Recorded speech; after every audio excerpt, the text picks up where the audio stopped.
কোরবানির গোশত আর সাদা ভাত, সাথে একটু শসা, একটু ডাল। তেল তেল তেল তেল জমে গেছে তেলে সব। কে কে খাওয়া কমেন্ট করো। এই যে সুন্দর সুন্দর পিস, আর এই হচ্ছে তেল। কোরবানির গোশতে বেশি তেল থাকে একটু। যাকে একটু চেখে দেখি, খেয়ে দেখি কেমন। পিস খেয়ে দেখি।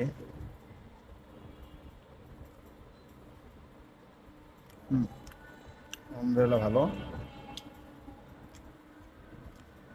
একটু ভাত দিয়ে খেয়ে দেখি, ভাত দিয়ে খেতে কেমন টেস্টি। যদিও কোরবানির মাংস একটু তেল থাকে বেশি, বাট তবু খেতে খুবই টেস্টি।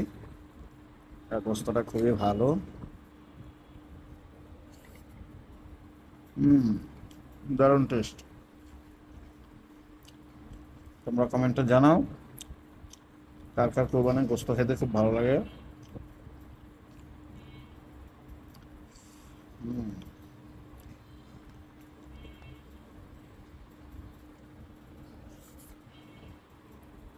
সেই স্বাদ।